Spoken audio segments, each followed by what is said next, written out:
Good morning student. आज हम लोग पढ़ने वाले हैं डेमोक्रेसी के बारे में आगे का पार्ट।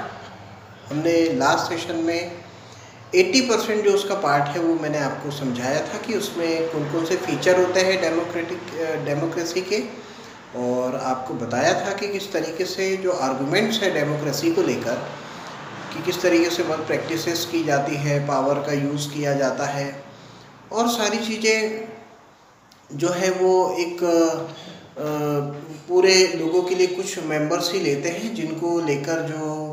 लोगों के पास टाइम भी उतना नहीं होता है कि वो प्रॉपर वे में वे उसमें पार्टिसिपेट कर पाए। तो यहाँ आज हम लोग बेसिकली ये देखेंगे कि डेमोक्रेसी का जो चैप्टर है उसमें एग्जांपल्स जो हैं वो कौन से हैं, क्योंकि मैंने लास्ट सेशन में आपसे कहा भी था कि जो इसका एग्जांपल है उसको लेकर भी मैं आपको कुछ चीज़ें समझाऊंगा। देखिए, डेमोक्रेसी में ये होता है जनरली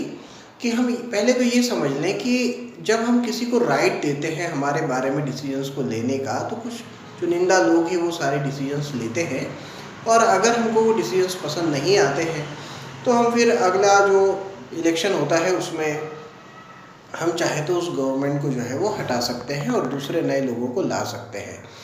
लेकिन देखिए, इतना ही केवल डेमोक्रेसी में नहीं होता है, ये तो है ही है। साथ ही साथ दूसरी बात ये है कि यहाँ पर जो रूल करने वाला रहता है, क्योंकि हम रूलिंग पावर दूसरे को दे रहे हैं हमारे वोटिंग से, तो जो रूल करने का पावर होता है वो जनरली डेमोक्रेसी में प्रैक्टिकली एक आर्मी बेस्ड, जिसको हम कह सकते हैं कि यहाँ पर जो है किसी कंट्री का जो गवर्नमेंट है वो एक आर्मी है, और आर्मी जो है वो गवर्न करनी है पूरी कंट्री को। और कई बार तो जैसा कि हमने सीखा है कि वोटिंग राइट्स के थ्रू गवर्नमेंट बनाई गई और उसके बाद में जो है वो जो गवर्नमेंट बनी वो गवर्नमेंट जो है रूल कर रही है। तो दो प्रकार से हो सकता है, एक बार तो या तो आर्मी के द्वारा रूल किया जाएगा या तो गवर्नमेंट के द्वारा रूल किया जाएगा। तो दो एग्जाम्पल हम इस बुक में से लेते हैं। सबसे पहले लेते हैं हम आर्मी का एक एग्जाम्पल कि आर्मी कैसे रूल करती है। आप सब जानते हैं पाकिस्तान में एक प्रधानमंत्री प्राइम मिनिस्टर रहे हैं परवेज़ मुशर्रफ, और ये जो थे वो एक आर्मी बेस्ड जो था उस समय पर वहाँ पर गवर्नेंस थी। और ये जो गवर्नेंस थी ये क्या करती थी कि जो आर्मी होती है वो अपने हिसाब से फिर सारी चीज़ों को टेकल करती है, लोगों के बारे में डिसीजन लेती है, क्योंकि वहाँ के लोग जो हैं वो उसके जो पास्ट जो गवर्नमेंट में जो लोग थे उनके शासन से या उनकी रूलिंग आइडियाज़ से वो अगर खुश नहीं होते हैं तो फिर वो सरकार गिरा दी जाती है, और उसके बाद वहाँ पर जो है वो फिर आर्मी के हाथ में सौंप दिया जाता है कि आप किस तरीके से इसे रूल करेंगे। तो जो एक एग्जाम्पल आपकी बुक में है वो एक पाकिस्तान का दिया हुआ है कि किस तरीके से परवेज़ मुशर्रफ ने जो है वो आर्मी बेस्ड जो है वहाँ पर रूल किया था। और दूसरा एक अच्छा उदाहरण हमको मिलता है डेमोक्रेटिक पॉलिटिक्स का, अगर हम देखें तो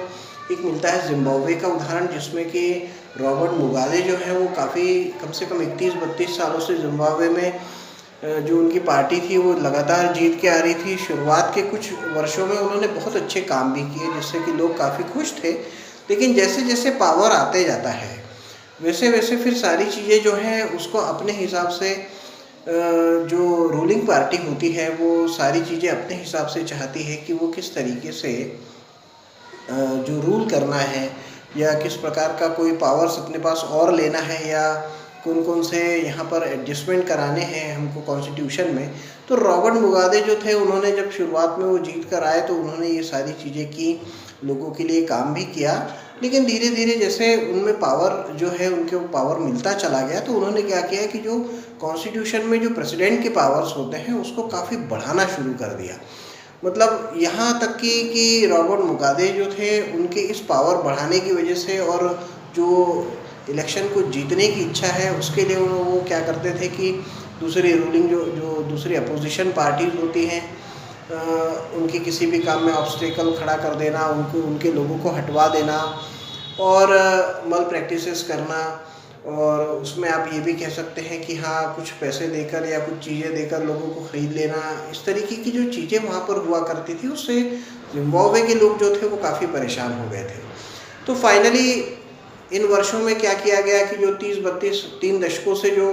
रॉबर्ट मुगाबे वहाँ जीत के आ रहे थे, फाइनली वहाँ के लोगों ने उनको हटा दिया। तो ये देखिए, यहाँ पर हमको ये 2 एग्जाम्पल ये मिल रहे हैं कि जहाँ पर कुछ फेवर की बातें होती हैं वहाँ कुछ आर्गूमेंट्स भी होते हैं। बेसिकली इस चैप्टर में यही है कि जो जहाँ पर ये 2 एग्जाम्पल हम ले रहे हैं वो यही बताने के लिए है कि देखिए, हमको वोटिंग राइट्स है, उस वोटिंग राइट्स का हमको सही इस्तेमाल करना है और उसके हिसाब से जो गवर्नमेंट बनेगी वो हमारे लिए ही काम करेगी, लेकिन उसमें हमारा पार्टिसिपेशन जो लगभग नहीं के बराबर होता है। जो लोग वहाँ पर चुने हुए होते हैं वही हमारी प्रॉब्लम्स को वहाँ लेकर जाते हैं, जो सॉर्ट आउट होनी है वो हो जाती है, बाकी तो जो चीज़ें हैं वो अपने आप ही उन लोग उसको आगे कन्वे करते रहते हैं। लेकिन ये एक बात ज़रूर है यहाँ पर लोकतंत्र की सबसे बेकार की इसमें मल प्रैक्टिसेस की जाती हैं, लेकिन और पावर का इस्तेमाल किया जाता है। तो अब आखिरी में आपको जो एक टॉपिक है कि इसका बॉर्डर मीनिंग क्या है, एक इसको बड़े रूप से अगर समझाया जाए तो देखिए, ऐसा है कि पूर्ण रूप से कभी भी जो है वो कहीं पर भी डेमोक्रेसी नहीं आ सकती है ना। पूर्ण रूप से कहीं पर भी अगर डेमोक्रेसी आ जाए, इसका मतलब है कि वहाँ का हर नागरिक अपने अधिकारों के प्रति, अपने कर्तव्यों के प्रति, और उसमें अभी भी वो ज़ील है और कि वो अच्छी तरीके से जो है वो एक मोमेंट खड़ा कर दे अगर वो कुछ चीज़ बदलना चाहता है तो ये शायद हमारी कंट्री में भी अभी उतना नहीं है। बहुत सारे ऐसे मुद्दे हैं जिसके ऊपर हम लोग कभी भी एक साथ खड़े नहीं होते और किसी जो पर्टिकुलर रूलर है उसके ऊपर कभी भी हम जो है वो आगे नहीं बढ़ते, उसके तक हमारी प्रॉब्लम्स नहीं जा पाती, हम या लेकर नहीं जा पाते हैं, हमारे साथ लोग नहीं हो पाते। तो कभी भी जो फुल डेमोक्रेसी है वो कभी भी नहीं होती है, पूरे पावर में नहीं होती है। और यहाँ पर यही देखने वाली चीज़ें हैं, जैसे फॉर एग्ज़ाम्पल कि अगर कोई टीचर अगर केवल टीचिंग करता है और किसी स्टूडेंट को पूछने का और क्वेश्चन पूछने का समय भी नहीं देता है, तो हम ये नहीं कहेंगे कि वो डेमोक्रेसी की बात है, क्योंकि स्टूडेंट्स का राइट है, वो क्वेश्चन पूछ सकते हैं पढ़ाते समय। तो ऐसा ही यहाँ पर भी होता है कि जो प्रॉब्लम्स है लोगों की,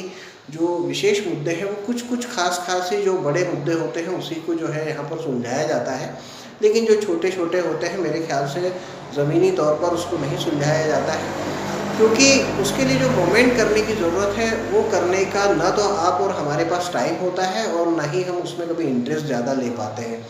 तो इसीलिए डेमोक्रेसी जो है वो फुल्ली कहीं पर भी कंट्री में जो है या वर्ल्ड में जो है वो पूरी अभी भी लागू नहीं है। जब तक कि हम लोग जागरूक नहीं होंगे तब तक कि जो फुल डेमोक्रेसी का जो हमारा ड्रीम है वो कभी भी नहीं आ पाएगा।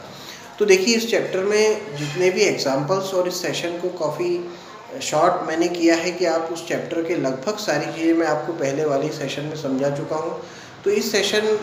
को आप जो रॉबर्ट मुगाबे वाला है उस पार्ट को एक बार आप पढ़िएगा, वो शुरुआत में ही दिया हुआ है। पाकिस्तान का जो परवेज़ मुशर्रफ का जो एग्ज़ाम्पल है वो आपके पास में शुरुआत में ही है। तो ये 2 चीज़ें आप अच्छे से पढ़ के रखिए और इसके NCERT से जो सोल्यूशन है वो मैं आपको इसके साथ ही जो है वो सेंड कर रहा हूँ। उसमें 1 to क्वेश्चन नंबर जो 7 है वो अपनी कॉपी में नोट डाउन करिएगा। उसके आगे के अभी हमको उसको लिखने की और आगे वो उसको नोट करने की कोई भी ज़रूरत नहीं है। तो बेसिकली जो मेन है वो ये पार्ट 1 to 7 में आपको पूरा जो है वो हम भेजेंगे, उसमें आप अपनी कॉपी में नोट डाउन करिएगा।